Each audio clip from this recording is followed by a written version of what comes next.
What's that? Are you going to answer any questions for us since you're here, or are you taking off?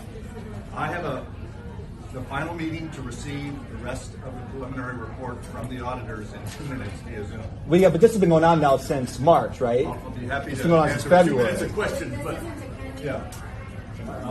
So Hey, don't you think it's, based on the speech that we just heard, I think that this is probably of utmost importance. A lot of power brokers in the state here. A lot of people are quite curious about this grift that's been running.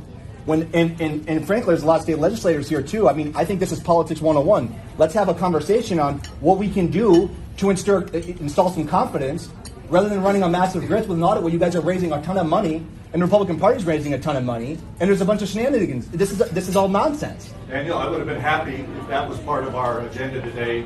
It's the agenda today. It's the agenda today. We got some state legislators in here. John Birch Society deserves that agenda. John Birch Society deserves that opportunity. No, you are invited here, and you listen to a speech about the Constitution, about what's going on, and then you run out of here and bolt out of the room. Give us some answers on what's going on. What are the? Go take care of your I'm business. sorry, I have a meeting that I committed to be at, just like this one. All right. And I'm going to honor both commitments. Thank you. So let's talk to the state legislators. Let's talk about it later. We got a few state legislators in this room, so after all, and y'all. she gets Russian money, by the way. Well, after you guys heard what you just heard, what are you going to do about it? Let's follow the agenda for the meeting. No, Burl. No. So Mike the state legislators in here. Let's talk about what you guys are going to do after what you just heard. This is politics. This is how it works. John Birch Society. Mike has done a remarkable Thank you for job. inviting us, by the way. Mike has done a remarkable job of bringing some people in this room. Yeah.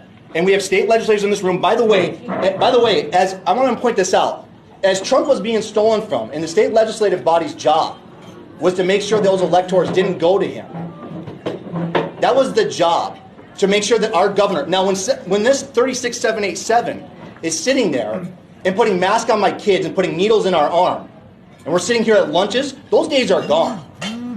Those days are gone. Daniel, that's not the purpose of this meeting. It's the purpose of every meeting. John Birch Society requires this. He just said we have an obligation for this. No, I'm not going to sit You down. guys ran interference on the part of the problem. Hey, you're part of the problem. You sit down. Listen, hold on, really quick. No, you are. You ran direct interference. You ran direct interference on the Rusty recall. No, Yes, you did. Listen, hold on a second. Hold on, I want to have a conversation in this room. Hold on. This is why. This is totally I'm sorry, inappropriate. sir. Four kids, sir. I'm not going to sit down. It's inappropriate. Hey. That's not the purpose of this Go ahead, Daniel. And do it at the end when the rest of the Is it not the end? I waited till the end, sir. It's not. I waited till the end. You haven't waited till the end. We have the Speaker of the Explain House. what he did. The Speaker of. Now, let me explain this really quick, Mike. Please, I'm begging you. Credibility. I don't want credibility. We're in a war, Burl. This This is is what I not about want. it. This is what I want.